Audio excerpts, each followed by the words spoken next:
नमस्कार भाई और बहनों। मैं अपना एक लेख आपके समक्ष प्रस्तुत करने जा रहा हूँ। इस विषय पर मैंने पहले भी एक वीडियो बनाया था। उस वीडियो का शीर्षक था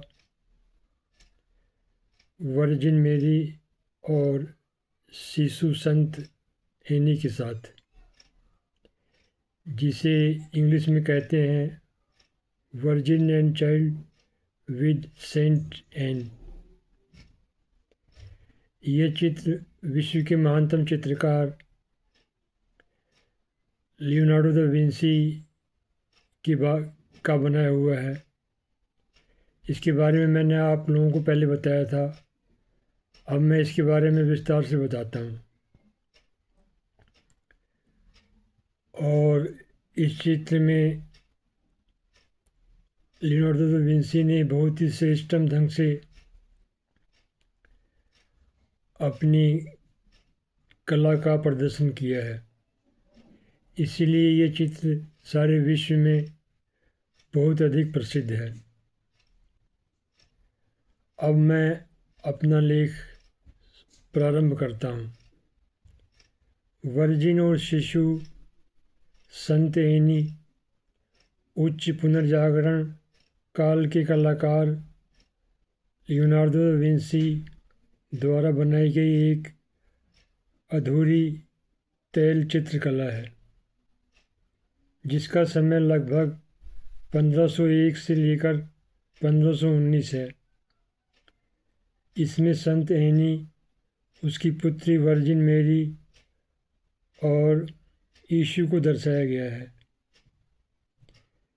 चित्र में यीशु को बलि के मेमने को पकड़े हुए दिखाया गया है, जो उनके कष्टों का प्रतीक है।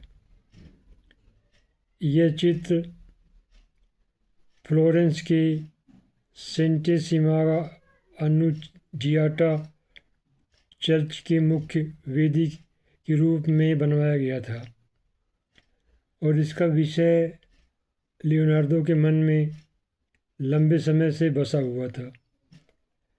ऐसा माना जाता है कि ये पेंटिंग फ्रांस के राजा लुई 12वें ने 1499 में अपनी बेटी के जन्म के बाद बनवाई थी, लेकिन उन्हें कभी सौंपी नहीं गई। 2008 में लूव्र के एक क्यूरेटर ने पेंटिंग के पीछे लियोनार्डो द्वारा बनाए गए कई धुंधले रेखाचित्र खोजे गए थे। इंफ्रारेड रिफ्लेक्टोग्राफी का उपयोग करके घोड़े के सिर को प्रकट किया गया था, जो कि लियोनार्डो द्वारा बैटल ऑफ एंगियारी बनाने से पहले बनाए गए घोड़े के रेखाचित्र के रूप में मिलता जुलता था। इसके अलावा एक दूसरा रेखाचित्र भी मिला था। इस तीसरे रेखाचित्र में शिशु यीशु को एक मेमने के साथ खिलते हुए दिखाया गया था, जो कि सामने की तरफ चित्रित रेखाचित्र के समान था। लूव्र के प्रवक्ता ने कहा कि रेखाचित्र बहुत संभवतः लियोनार्डो दा विंसी द्वारा बनाए गए थे और यह पहली बार था कि उनकी किसी कृति की दूसरी तरफ कोई चित्र पाया गया था। पेंटिंग के जीर्णोद्धार के दौरान विशेषज्ञों के एक समूह द्वारा इन रेखाचित्रों का आगे अध्ययन किया जाएगा। चित्र में वर्जिन मेरी अपनी माता संत एनी की गोद में बैठी हैं और शिशु यीशु की ओर हाथ बढ़ा रही हैं, जो एक मेमने के साथ खेल रहे हैं। कला इतिहासकार टॉम गर्नी चित्र में आनंदमय वातावरण का वर्णन करते हैं, क्योंकि दोनों महिलाएं उस छोटे लड़के की मासूमियत का आनंद ले रही हैं, जो अपनी माँ से मार्गदर्शन की उम्मीद कर रहा है। शिक्षाविद माइकल एलन एंडरसन इस पेंटिंग का वर्णन इस प्रकार करते हैं। इस अद्भुत यथार्थवाद से भरपूर प्रसिद्ध कृति में यीशु के वंश की जीवंत रूप में दर्शाया गया है, जिसमें मरियम अपेक्षाकृत युवा संत एनी की गोद में बैठी हैं। दोनों महिलाएं शिशु यीशु को निहार रही हैं, जिनके हाथ में परमेश्वर का मेमना है। अपनी माँ से दृष्टिगत रूप से जुड़ी हुई मरियम अपने बेटे को रोकने का प्रयास करती हैं, क्योंकि वह बलि के मेमने को थामे हुए है। सिगमंड फ्रायड ने 1910 में लिखे अपने निबंध लियोनार्डो दा विंसी उनकी बचपन की स्मृति में लियोनार्डो का मनोविश्लेषणात्मक अध्ययन किया था। फ्रायड के अनुसार वर्जिन मैरी के वस्त्र को जब पार्श्व दृष्टि से देखा जाता है तो उसमें एक गिद्ध दिखाई देता है।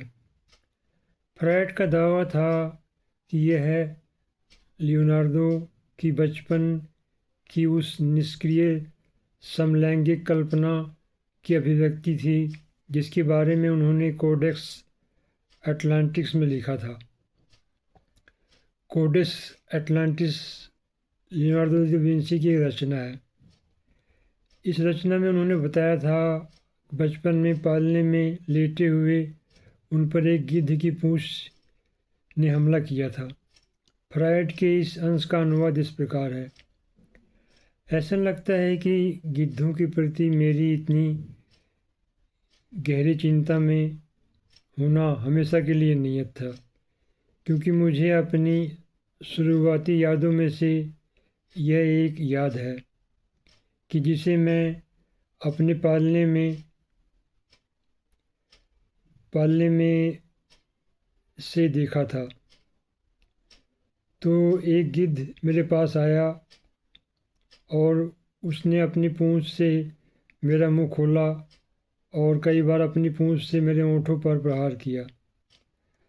फ्रायड के लिए दुर्भाग्यवश गिद्ध शब्द कोडेक्स के जर्मन अनुवादक द्वारा गलत अनुवाद था और लियोनार्डो दा विंसी द्वारा कल्पना किया गया पक्षी वास्तव में एक चील थी, जो एक शिकारी पक्षी है और कभी कभी मृत पशुओं का मांस भी खाती है। इससे फ्रायड निराश हुए, क्योंकि जैसा कि उन्होंने स्वीकार किया था, वे लियोनार्डो दा विंसी को अपनी अब तक की एकमात्र सुंदर रचना मानते थे। हालांकि कुछ फ्रायडियन विद्वानों ने चील को शामिल करके इस सिद्धांत को सुधारने का प्रयास किया है। न्यूमैन लियोनार्डो की बचपन की यादों और कलात्मक प्रेरणाओं की फ्रायड की मनोविश्लेषणात्मक व्याख्या से असहमत थे, जिसमें लियोनार्डो की रचनात्मकता को दमित कामुकता का और उदात्तीकरण के परिणाम के रूप में देखा था। न्यूमैन ने प्रतिवाद किया कि लियोनार्डो के विषय में जुंग के आर्केटाइप ढांचे विशेष रूप से ग्रेट मदर और ग्रेट इंडिविजुअल आर्केटाइप के माध्यम से समझा जाना चाहिए। न्यूमैन ने आगे तर्क दिया कि कला चेतन और अचेतन मन के बीच एक सेतु का काम करती है। जो व्यक्तिगत और सामूहिक चेतना के विकास में महत्वपूर्ण भूमिका निभाती है।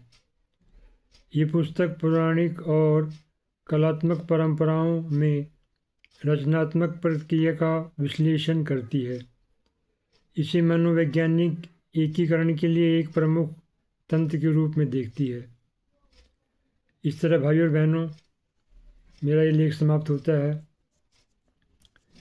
अब मैं आपको किसी दूसरे वीडियो में कुछ और बताऊंगा।